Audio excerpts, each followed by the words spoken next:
welcome back to Combustion Junction. We're continuing on the CB550, and today I actually thought I would address basically this section of the bike, and it's been something that I've sort of flip-flopped in my head on 600 times as to what to do with this.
I'd give you the little wrap up on what I got done today. It was actually a really good day of getting some good stuff done on this. You know, I wanted to keep it really simple, but I really wanted to sort of go with this back fender idea, not hoop the frame at all. I kind of wanted it to end like this, and I just wanted to see if there was, you know, a different way you could go without having to hoop the back. And this bike as well, I've touched on it before, has the original plastic fender that kind of comes up to this part. So my idea was sort of build something that continued on with it. I've gone back and forth whether or not I was going to do the tray and move the battery around and stuff. I decided to go this route, just at least to try it. You know, that's kind of the overall picture right now of the bike. I think that's gonna go black, and we'll see how the perforations come through. Still have to decide how I'm gonna deal with the front fender, but you know, overall the look I'm actually really happy with. This is kind of what I was going for.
Alright guys, it's been a while since I've posted, and you know, that's no other reason for just needing to take some time to just sort some other stuff out or whatever. I'm definitely still around, and I'm definitely still gung-ho on doing more videos.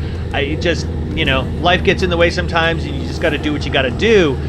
Everybody who's been a loyal subscriber and a loyal watcher and reaching out to me, and a few people did reach out to see what was going on and if everything was cool, I appreciate that very much. Yes, everything is good. Yes, I'm still around. And yes, I'm going to continue to post videos. I'm not sure what kind of timeline and stuff that's going to happen, but it's definitely going to happen. If you're just seeing this video for the first time, be sure and go back and check out parts 1 to 4 where I found this bike and the state it's in and sort of everything that got me to the point right now. I've left some cards through the video. I've also got a bunch of other builds listed down below that you certainly want to check out, and absolutely hit the subscribe button, hit the bell for notifications, and keep up to date. So one of the things that's kind of paused the whole video making thing was sort of almost a business move. There are some changes coming to this channel. I'm still going to be doing what I do with the bikes and everything else, but I've now really truly endured into the electric side of things.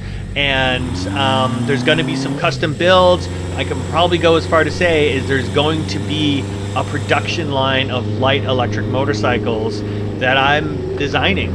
If all goes well, you'll see these things in copious quantities in the spring. And the other part of it is we're trying to make it affordable for everybody. This isn't going to be a $5,000 motorcycle. This is going to be extremely less and very competitive, but also really stylish and I might add, completely conforming to all the rules and regulations that governments have in place for e-bikes. So definitely stick out for that. I may even make a new channel reflecting that. I haven't really figured out that stuff yet. So that's kind of what's up with me. I hope you enjoyed this video. Leave a like if you did, and we will see you next time, guys. Have a great day.